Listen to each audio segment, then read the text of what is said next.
성신여대 국어국문학과의 김일환이라고 합니다. 우선 먼저 제가 중시하고 있는 부분은 국어 순화의 주된 대상이 되는 외국어가 있고 그 외국어에 대한 순화어가 있는데 이 외국어와 순화어의 사용 양상을 시기적으로 이제 객관적으로 잘 추적하고 검토하는 것에서 시작을 했습니다. 이를 통해서 국어 순화어가 어떻게 사용되고 있는지 실태를 확인을 할 수가 있고요. 그 결과를 통해서 국어 순화의 성과에 대해서 반성적으로 살펴볼 수 있는 계기가 됩니다.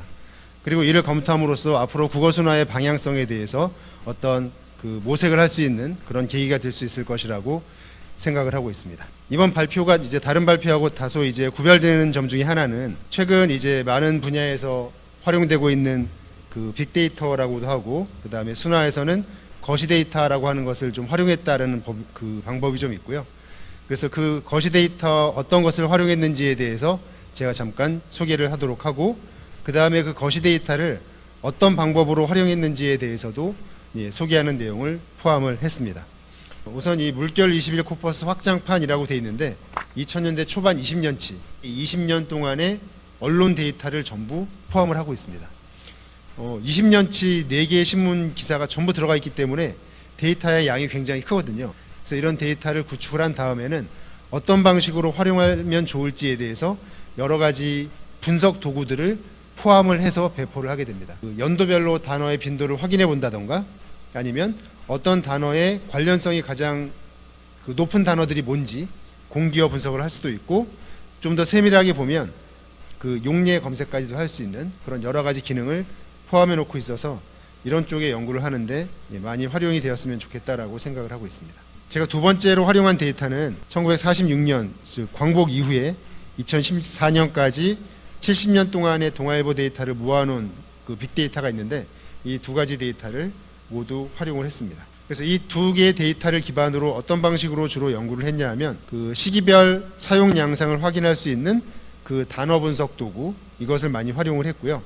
그다음에 중간중간에 이제 검색이 안 되는 부분에 대해서는 그 별도의 용례 검색기를 검색해서 적절한 단어의 그 사용 양상을 확인하려고 시도를 했습니다. 자, 그래서 그 이번에 순화어 관찰이 대상이 되는 말들은 국립국어원에서 2004년부터 2019년까지 꽤 많은 순화어 목록을 제공을 해오고 있는데 전부 408개 정도가 됩니다. 근데 이 408개 전부의 사용 양상을 다 살펴본 것은 아니고 앞뒤의 쓰임을 좀 보기 위해서 2013년 이전에 심의 고시를 완료한 200개의 순화어를 대상으로 해서 이들이 어떻게 사용되고 있는지를 한번 살펴봤습니다. 가장 기본적인 방법은 그 좀 전에 제가 알려드린 그 분석 도구에 들어가서 순화어하고 순화 대상이 되는 단어를 입력을 해보면 그 단어들의 연도별 사용 양상이 여기 보시는 그림처럼 표시가 됩니다. 2000년부터 2019년까지 노미네이트라는 단어가 어떻게 쓰이고 있는지를 잘 보여주고 있죠. 잘 나타나게 되면 빈도가 높게 나타나게 되면 이제 잘 쓰이는 것이다라고 생각을 할 수가 있는 것이고요. 근데 한 가지 그 미리 좀 생각을 해둘 필요가 있는 것은 뭐냐면 순화어를 그 새로 국립국어원에서 만들 때 기존에 있는 단어가 아니고 새로운 단어를 가지고 순화어를 만드는 경우가 있는데 이렇게 새로 만들어진 단어 같은 경우에는 그 분석 도구에서 제대로 분석을 못하는 경우가 종종 있습니다. 왜냐하면 신조어가 많기 때문에. 따라서 그런 경우에는 그 품사 분석된 데이터를 활용하지 않고 어절 유형 가지고 검색을 해서 그 순화어하고 순화 대상어가 누락되지 않게 꼼꼼하게 살펴봤습니다.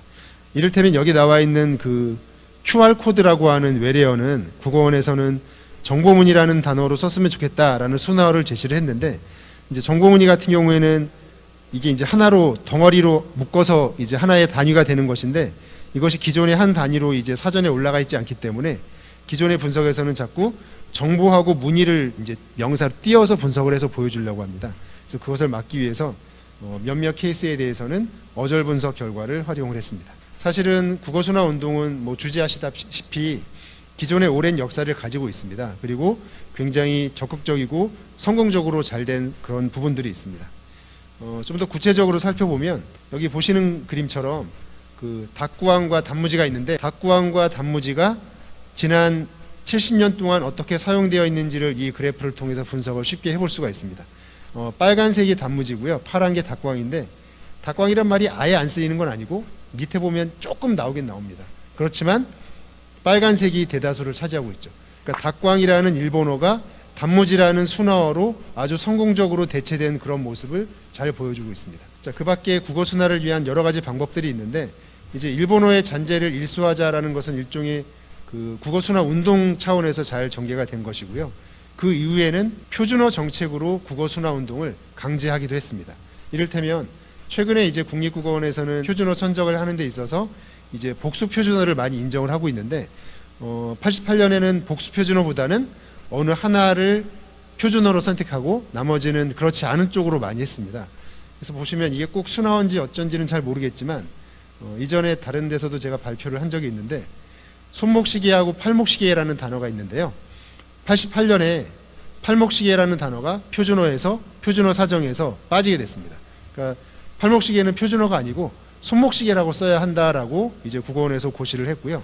그 결과 팔목시계는 저기 그래프에 보면 빨간색이 이제 팔목시계인데 갑자기 88년 이후에 안 쓰이게 되죠. 근데 사실은 그 팔목시계 입장에서 보면 되게 억울할 수 있는 게 그 전에 50년대, 60년대 보면은 빨간색이랑 파란색이 막 경쟁을 하고 있었잖아요. 그래서 그 경쟁 단계를 지나서 70년대부터는 사실은 손목시계보다는 언중들은 팔목시계를 압도적으로 많이 쓰고 있었습니다. 근데 88년 표준어 정책에 의해서 한 방에 역전이 된 그런 사례가 되겠죠. 자, 그 다음에는 그 국어 순화를 하는 데 있어서 민간에서의 어떤 그 순화 운동도 꽤 활발히 이루어졌는데요. 이전에는 대학에서의 동아리를, 요즘 대학생들은 동아리라는 말을 너무 자연스럽게 잘 쓰지만 사실은 이전에는 서클이라는 외래어를 써왔거든요. 근데 서클이라는 말을 계속 쓰다가 90년대 초반에 민간에서 동아리라는 말을 새롭게 만들어서 서클을 대체해서 많이 쓰게 됩니다. 그래서 동아리가 이제 요즘은 기존의 서클을 거의 대체하는 것처럼 잘 쓰이고 있고요. 그래서 이제 여러 가지 언어와 관련한 그런 사용 양상을 과거의 사례를 통해서 살펴볼 수가 있는데 저는 이제 2000년대 아까 처음에 말씀드린 것처럼 200개의 단어의 사용 양상을 먼저 조사를 했습니다. 우선 4가지 패턴으로 제가 유형화를 해봤다라고 말씀을 드렸는데 우선 사용 빈도를 사회를 기준으로 조금 나눠봤습니다. 이제 사회라는 기준을 제가 제시한 이유는 여기에 지금 포함하고 있는 자료들이 주요 일간지 4개를 포함하고 있거든요. 그래서 4개의 일간지에서 한 번 정도는 쓰였어야 하지 않을까라는 생각으로 사회라는 약간 다소 임의적인 기준을 제시를 했고요. 가장 많은 비중을 차지하고 있는 것은 빈도 0입니다. 그러니까 빈도 0이 48%를 차지하고 있는데요. 국어원에서 순화어라고 제시한 그 단어 중에 10개 중에 5개는 한 번도 안 쓰인다는 겁니다. 엄밀하게 얘기하면 이 그래프에서 보여주고 있는 바에 따르면 정착되어서 사용된다라고 말할 수 있는 것은 아무리 높게 잡아도 15%를 넘어가지 않는다. 나머지 사용 양상에 대해서는 그래프하고 같이 살펴보도록 하겠습니다. 자, 우선은 제일 첫 번째는 이제 안정적으로 잘 정착이 된 것처럼 그렇게 보이는 사례들입니다. 네티즌이라는 말을 누리꾼이라는 순화어로 바꿔야 한다라는 제안이 있었고, 그래서 2000년대 들어서면서는 네티즌보다 누리꾼이라는 순화어가 굉장히 많이 쓰이는 성공적인 그런 순화의 케이스를 잘 보여주고 있습니다. 이것은 70년치 전체 데이터를 본 것이고요. 2000년대만 보더라도 네티즌의 사용 양상이 점점 줄어들고 있고, 물론 여전히 쓰이고 있긴 하지만 누리꾼이라는 단어가 상당히 많이 잘 쓰이고 있다라는 것을 보여주고 있습니다. 리플이라는 이제 외래어도 댓글이라는 그 순화어로 잘 정착이 된 것으로 보입니다. 자, 그 다음에는 이제 부분적으로만 쓰이고 있는 케이스인데요. 사실은 좀 더 이제 시간적인 추이를 좀 더 길게 살펴봐야 될 그럴 여지도 좀 있긴 있습니다만 빈도 4 이상 쓰이긴 했지만 그래도 정착되었다고 보기는 좀 어려운 그런 사례들이 꽤 있습니다. 여기 보시면 이제 결지방이라는 단어하고 골방 누리꾼이라는 말이 있는데요. 순화어 딱 듣는 순간 이게 뭔지 잘 떠오르지 못할 수도 있고요. 우선 결지방은 그 마블링의 순화어인데 결지방이 쓰인 게 보니까 그 파란색인데요. 2008년과 2009년에 아주 극히 일부만 사용되고 있습니다. 그다음 제가 골방 누리꾼이라는 그 순화어를 집어넣은 이유는 네티즌에 대한 순화어로 누리꾼이 잘 정착했다라고 관찰한 바를 말씀드렸는데 누리꾼이라는 단어가 잘 정착이 됐다고 해서 누리꾼이 들어가면 또 잘 정착하느냐, 그것도 아니라는 것을 이제 보여주기 위한 데이터입니다. 골방 누리꾼은 한 해만 쓰이고 바로 소멸이 됐고요. 자, 사실은 세 번째 케이스가 많이 있습니다. 제가 인위적 사용이라고 유형화의 이름을 붙였는데 인위적 사용은 뭐냐면 일반적인 언중의 사용 양상이 아니고 그냥 억지로 한번 쓴 것입니다. 퓨레 대신 쓸 우리말 공모어에는 501건의 제안이 들어왔으며 그 가운데 간과일즙, 과립즙, 과일즙즙, 알갱이즙 이런 것들이 보고되었다. 그러니까 일반적인 사용 양상이 아니고 일종의 보도자료의 하나로 쓰인 겁니다. 그 밑에 있는 거 보면 금방 알 수 있죠.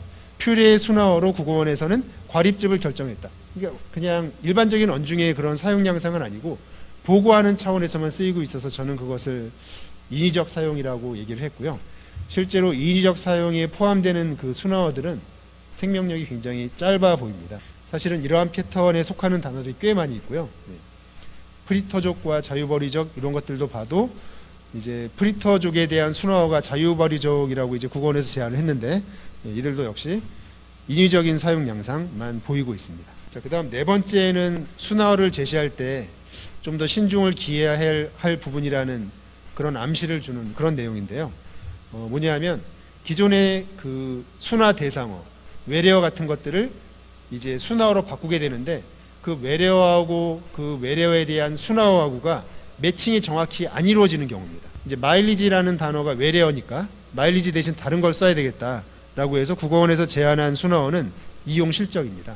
근데 아시다시피 이용실적은 어떤 그 고정된 그런 단어가 아니고 일반적인 용법으로 많이 쓰이는 단어입니다. 그 밑에 있는 것처럼 학자들과 전문가들은 이용실적 부진 원인으로 어쩌고 저쩌고 이런 이용실적은 사실 마일리지하고 아무런 상관이 없는 것이거든요.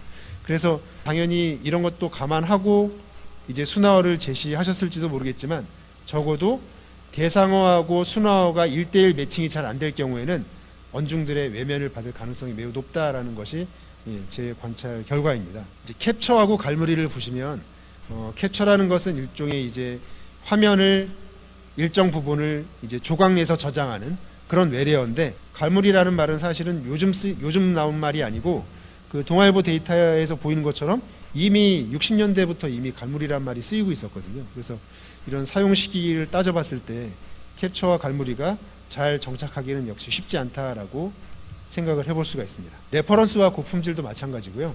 이제 레퍼런스가 일부 문맥으로는 이제 고품질이라는 단어로 순화가 될 것처럼 보이지만 쉽게 알 수 있잖아요. 고품질이라는 단어가 레퍼런스하고 잘 매칭이 안 될 것이다라는 건 알 수 있기 때문에 이런 종류의 그 혼용 양상은 순화어하고 대상어 사이의 관계를 잘 연결시켜주지 못한다는 그런 한계를 가지고 있는 것 같습니다. 자, 리메이크와 재구성도 마찬가지입니다. 리메이크와 재구성이 둘 다 같이 많이 쓰이는 그런 양상을 보이고 있습니다. 올킬과 싹쓸이라는 말도 있습니다. 이제 올킬이란 말은 제가 알기로는 어떤 이제 게임에서 나온 것으로 알고 있는데 상대방을 한 번에 다 이겨버리는 그런 상황인데 싹쓸이라는 단어하고 역시 어떤 사용 문맥에서 차이를 보이고 있기 때문에 역시 이것도 좀 잘 어울리지 않는 것 같습니다. 자, 와인과 포도주는 어떨까요? 네, 와인은 외래어기 때문에 당연히 순화하고 싶은 대상이지만 와인 대신 포도주를 써야 한다라고 했을 때 과연 그것이 잘 선택이 됐을지는 당연히 의무시될 수밖에 없고요. 좀 더 엄밀히 얘기하면 와인과 포도주가 둘 다 쓰이긴 쓰이지만 점점 갈수록 와인이 훨씬 더 많이 쓰이고 있고 포도주가 쓰이는 영역은 아주 제한되어 있습니다. 제가 어디서 쓰이는지 좀 궁금해서 찾아봤더니 교회에서 성찬식 할 때는 이제 포도주란 말을 여전히 쓰고 있더라고요. 그래서 이것은 사용력이 구분이 되기 때문에 어느 하나로 순화되는 차원은 아닐 것 같다라는 그런 생각을 하게 됐습니다. 자, 그래서 지금까지 보여드린 이제 4가지 패턴에 대해서 말씀을 드렸고요. 순화어가 사용되는 그런 양상 패턴을 조사한 결과 이제 어떤 식으로 순화어와 관련한 그 정책이나 방향을 정했으면 좋겠을지에 대해서 저 나름대로 몇 가지 작은 생각이 있어서 이제 제언을 해볼까 합니다. 우선 순화 대상어를 선정하는 데 있어서 지나치게 과도하게 선정하는 것은 조금 지양할 필요가 있을 것이라고 생각이 됩니다. 또 어떤 경우에는 이건 분명히 순화하고 싶은 외래어긴 하지만 해당 순화 대상어가 저절로 사멸되는 경우가 굉장히 많습니다. 그래서 그렇게 금방 없어지는 단어에 대해서 순화어를 굳이 만들 필요가 있을까라는 생각을 해볼 필요가 있습니다. 쇼플러라는 단어는 2008년에 한 18번 정도 쓰였고 그 다음부터는 한 번도 안 쓰이는 단어거든요. 근데 이런 일회성 단어에 대해서 쇼플러라는 말은 원정 구매족이라는 단어로 순화를 해야 한다라는 노력을 굳이 할 필요가 있을까라는 생각을 하게 됐습니다. 그러니까 순화 대상을 선정할 때 금방 스스로 생명을 다하는 그런 애들은 굳이 찾아가서 없애지 않아도 될 것 같다라는 생각을 해봤고요. 예티족도 마찬가지입니다. 예티족은 자기 가치 개발족, 순화가 더 어려워 보이는데 얘도 만들어진 지 처음 한 2년 동안 10번 안쪽으로만 쓰이다가 금방 없어졌거든요. 그래서 이런 애들은 굳이 순화 대상에 포함하지 않아도 되지 않을까라는 생각이 들고요. 캐포츠에 대한 순화어가 활동복으로 제한을 하고 있는데 활동복은 빨간색이거든요. 활동복이란 단어는 그 동아일보 데이터를 통해서 볼 수 있는 것처럼 50년대에 많이 어느 정도 쓰였던 그런 단어입니다. 캐주얼한 운동복 뭐 이런 개념인 것 같은데 활동복으로 쓰이기는 좀 쉽지 않다라는 그런 생각을 해봤고요. 그 다음에 마지막으로 요리사, 주방장, 셰프가 있는데요. 딱 보는 순간 이제 국어 순화와 관련한 정책을 준비하시는 분은 셰프란 단어에 대해서 뭔가 순화를 하고 싶은 생각이 많이 드실 겁니다. 근데 보시는 것처럼 셰프는 그 주황색 그래프인데 셰프의 빈도가 요리사나 주방장을 굉장히 압도하는 그런 양상을 보이고 있습니다. 적어도 이런 사용 양상을 무시할 수 없다라고 볼 때는 셰프를 순화하는 것이 쉽지 않을 것 같다라는 생각을 하게 되고요. 그래서 이런 여러 가지 사용 양상의 차이를 보이는 이런 순화 대상어들에 대해서 어떤 식의 그 순화어에 대한 그 정책 방향을 설정할 것인지에 대해서 한번 고민을 해볼 필요가 있다라고 생각을 했습니다. 자, 그래서 이런 종류의 연구를 하게 되면 늘 받게 되는 질문 중에 하나가 어떤 유형의 순화어가 잘 정착을 하고 어떤 유형의 순화어는 정착하지 못하고 실패하는지에 대한 그런 질문을 많이 받게 되고 실제로 학자들도 이런 쪽의 연구를 할 때 그것을 규명하기 위한 연구를 많이 하게 됩니다. 사실은 그런 것들이 이미 어느 정도 일반화할 수가 있다면 순화어를 만드는 데 굉장히 도움이 되겠죠. 근데 지금까지 알려진 바에 의하면 이것이 굉장히 설명하기 어려운 이 단어가 왜 정착하고 이 비슷한 단어는 왜 정착하지 않았는지에 대해서는 사실은 쉽지 않아 보이고요. 그래서 거기에 대한 그 일반화된 결론은 말씀드리기 어려울 것 같고 이제 마지막으로 결론하고 제언을 말씀드리도록 하겠습니다. 자, 200개의 그 순화어 중에서 이제 국어원에서 여러 가지 공모도 하고 정책적인 고려를 통해서 신중하게 잘 그 순화어를 제시를 했지만 실제 언어 사용 양상에서는 15% 안쪽에 이르는 그런 정도만 언중들의 선택을 받고 있는 것으로 알려져 있다라고 저는 조사를 했고요. 특히 몇몇 혼용되는 양상을 보이거나 구차원의 순화어는 정착하기가 좀 어려운 것 같다. 그리고 순화 대상어하고 순화를 하려는 순화어하고 어떤 그 매칭 관계가 잘 성립하지 않을 경우에는 그 순화어도 역시 언중의 외면을 받는 것으로 저는 조사를 했습니다. 단순히 어떤 종류의 순화어를 많이 쓰고 적게 쓰고 이런 것들이 운동의 차원에서만 쉽게 해결될 수 있을 것 같지는 않고요. 우선은 순화어 대상어를 적절히 잘 선정을 하고 그래서 여러 가지 방법으로 해서 언중들의 선택을 좀 더 자유롭게 받게 하는 정책을 시행을 했으면 하는 것이 저의 생각이었습니다. 이것으로 발표를 마치겠습니다. 감사합니다.